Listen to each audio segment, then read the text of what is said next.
Jesus freak here. This is probably going to get a bit dark at points, but I didn't really want to get into this. I felt I had to. Since, whenever you sound like you're sensationalizing, people can accuse you of it. When people think you're making stuff up to fit in.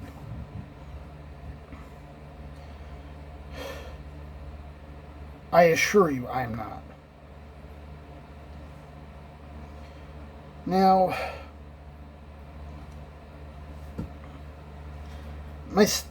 my situation growing up was kind of weird.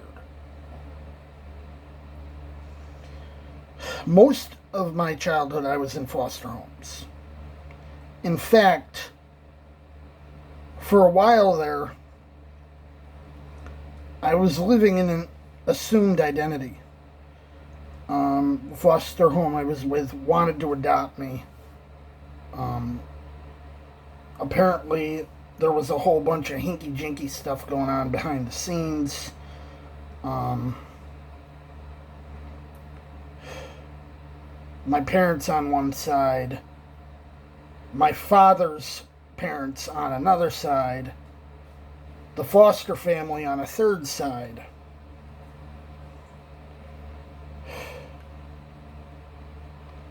I don't think I even understand the whole thing. But my life was completely upended about a month and a half before my 7th birthday. This would be the first of many times my life was completely upended. I went from having a relatively normal, stable,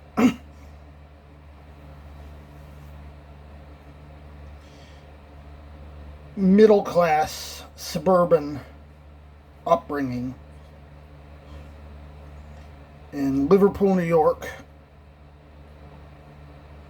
to living with relatives outside Oswego, about 25 or 30 miles up. And they were abusive. Their justification was, well, that's just how everyone did it in the past.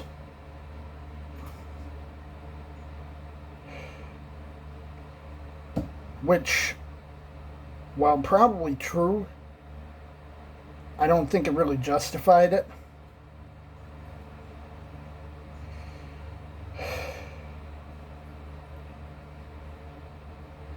I was trying to signal to social services when once in a blue moon they'd show up.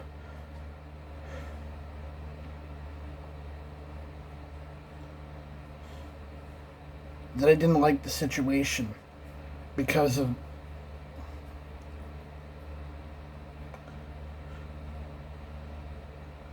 they'd react to my culture shock by what would informally be called tanning my hide.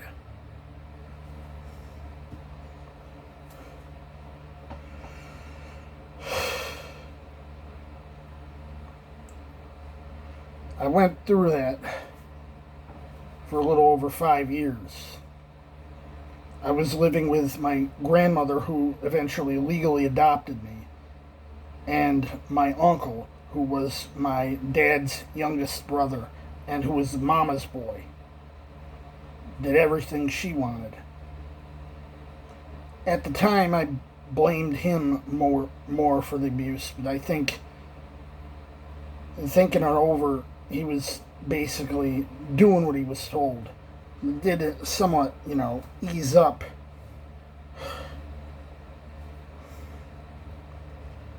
After she had a stroke, and then had another stroke, and then was taken out of the picture. I, however, was implicitly blamed for being the reason for the strokes.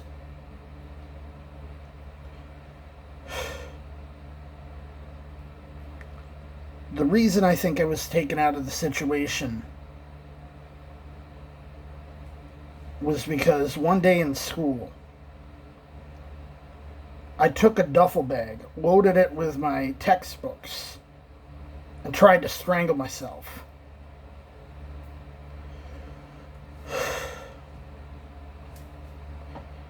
I spent several years dealing with the trauma. And even when I was, in foster homes again, a lot of that time I was like, these were foster homes that couldn't handle a kid with mental trauma. As it turns out, I now have a PTSD diagnosis. At one point, I was being moved from foster home to foster home every day or two. That's not good for a person's mental health, for a kid's mental health. They actually put me in a boarding school for autistic children, which I am autistic. But the reason they did it was because it was more stable than anything they could do locally. I came out of that 3 years later because they figured it wasn't doing me any good anymore, and they arranged with some foster care agency halfway across the state that handled problem cases. Result? My family's in Syracuse. Here I am 150 miles away in Niagara Falls.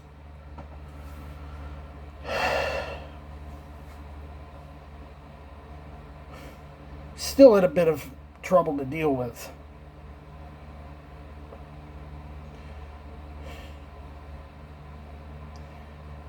Because I still wound up with, foster parents that couldn't really understand my situation, couldn't really help my situation, at least tried, but, there's not much. Mental illness is still not all that well understood. Never mind, we're talking the 1990s.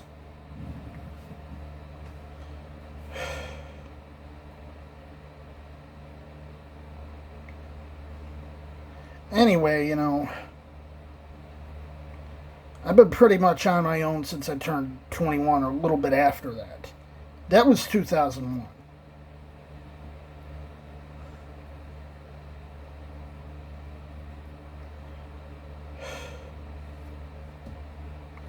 Now, my family were kind of high muckamucks at this one church. It's a small church, middle of nowhere, no longer exists.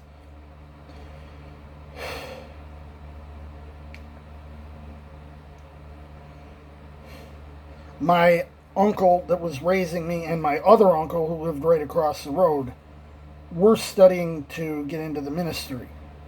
From what I understand, they eventually both did. At the time, though, they basically just substituted when the ministers of various churches in the area were not available.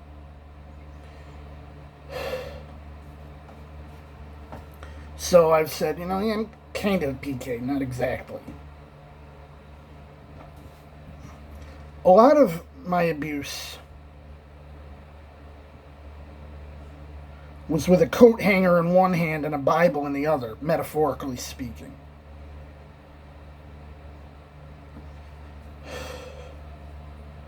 When I've explained the connection between religion and my emotional scarring, I've had people wonder, why do you still believe? Why are you still even in the same faith tradition? Why aren't you an atheist? And my attitude has been, well, God didn't do that to me. Humans did. People did.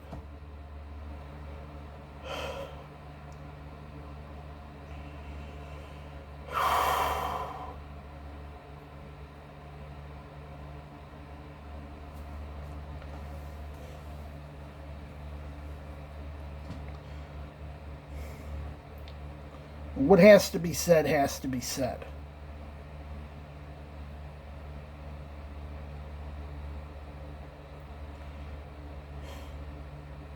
But it's left me a basket case.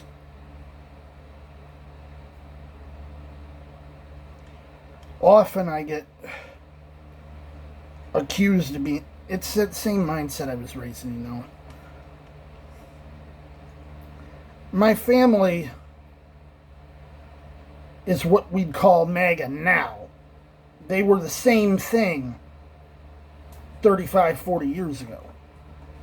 That was my upbringing. I understand, you know, a lot of my followers are of that ilk themselves, and here I am, you know, I'm not. I was for a while.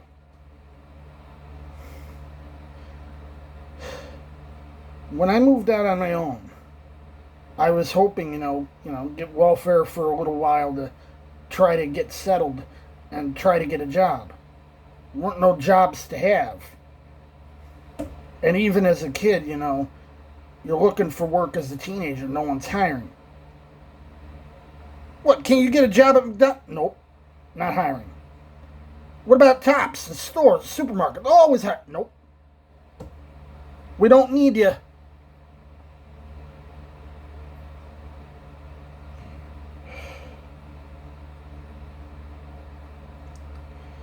I have to be saying that I'm lucky, or perhaps fortunate's a better word, that people were put in my vicinity, so to speak, when I needed them, and were able to help me get taken care of. But I have to deal with the thought that a lot of people think I'm a mooch. Because here I am, you know, 45, I've hardly worked. And haven't had a job in my adult life.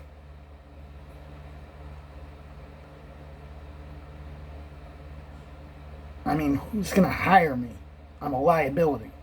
And if they are, they're just going to take advantage of loopholes in the minimum wage laws. Say, oh, you know, you don't have to pay a minimum wage if you're hiring a handicapped person. And you got a lot of places, yeah, they'll hire handicapped people, but they won't pay anywhere near minimum. They'll pay them so little it actually costs more to work. You know, you're paying more to get to and from work than you're earning. It's just not worth it.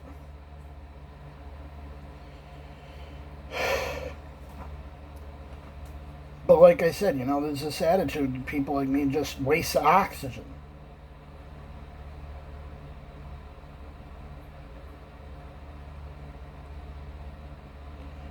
It's like,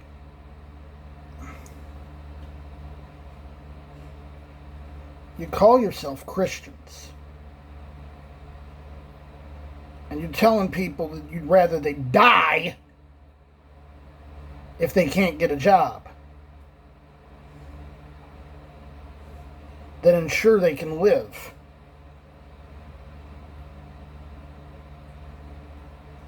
And I've dealt with so much of that. Well, what about your...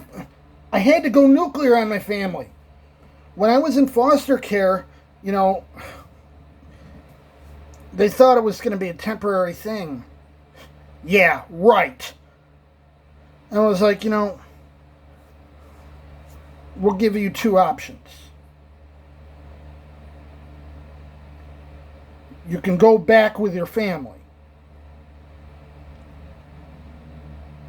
or you can go nuclear, and you'll never see them again.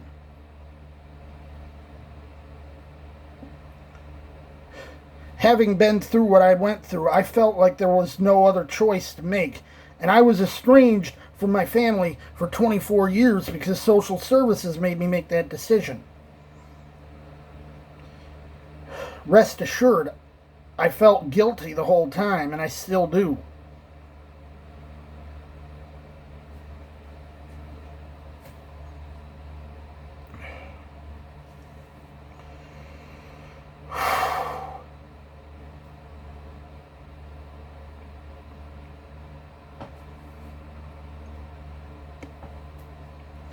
As for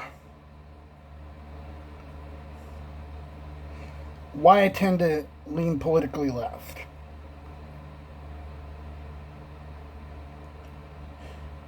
is anyone with a shred of sanity going to intentionally vote themselves onto the streets? Some people just get a rough break. I don't think that's just.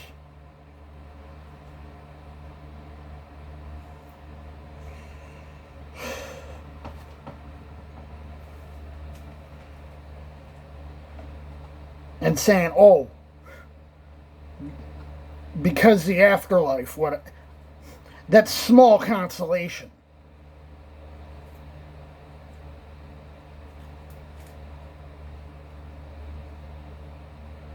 And like,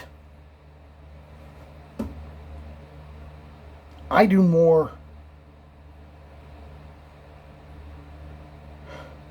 for other people than a lot of so-called Christians, and I don't even do all that much.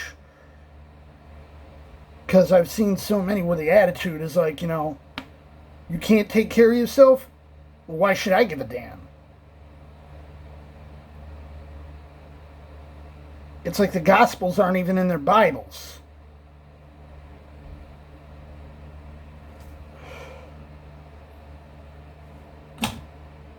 That's why I have to keep saying,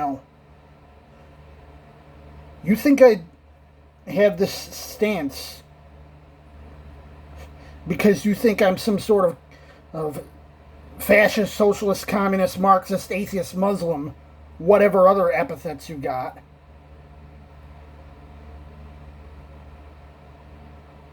I've been a Christian my whole life.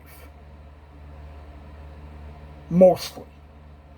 I was raised sort of atmospherically, osmotically Christian, so to speak, until I was about 7.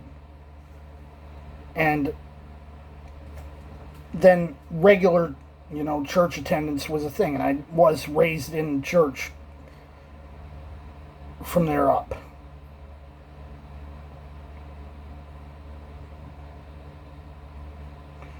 My belief, that people need to look out for each other and need to look out for those who can't look out for themselves. That's not because I don't believe in the Bible. It's because I do. All right?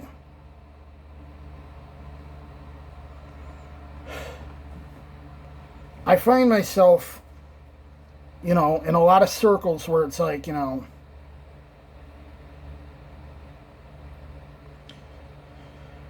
people literally think Donald Trump is the second coming of Christ.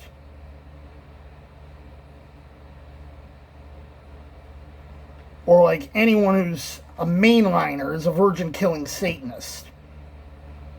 Or anyone who's a Democrat literally feeds on fetuses. Like, do you really believe this stuff? Do you really take this seriously? Have you even met a person who wasn't like exactly like you?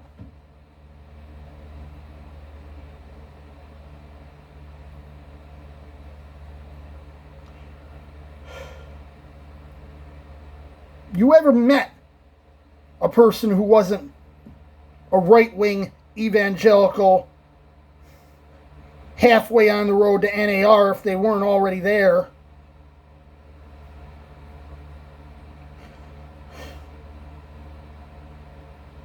Someone who's been kicked around a bit.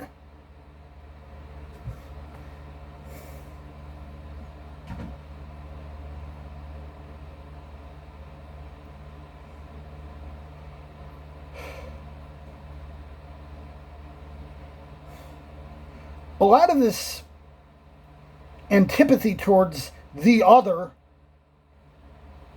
frankly, it's ignorance.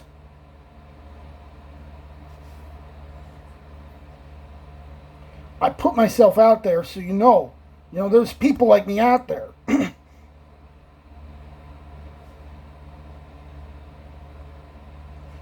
I have to worry about stuff a lot of you don't. I have to worry that someone in the government might decide I'm a waste of oxygen and just let me rot instead of, because right now I've been on government assistance since I was 21.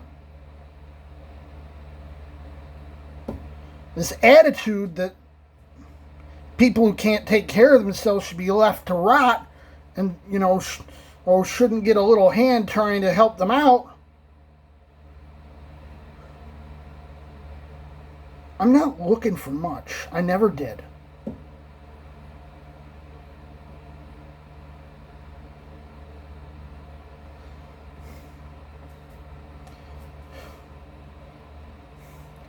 I've had people, I told them how much I was surviving on. The jaws hit the floor. Like they didn't think it was possible for someone to live on that little. I've been doing damn well, I think, for my situation.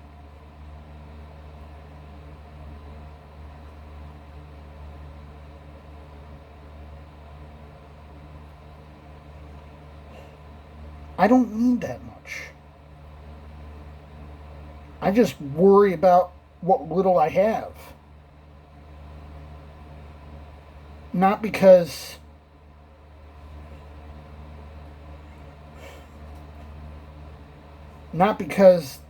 I think the reason I worry about it is because there's a mentality in our country. And I grew up around it.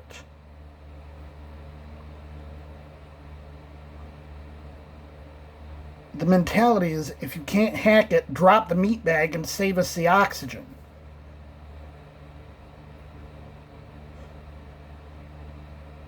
How the hell can someone say something like that and claim they worship someone who was always about the least of these?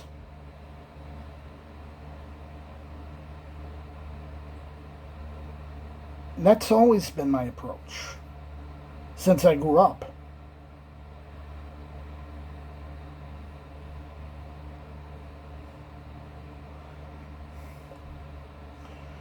My concern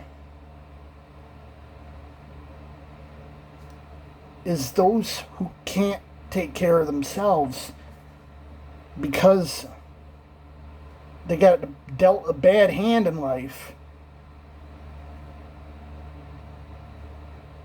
need support, not judgment, not condemnation. Jesus, freak out.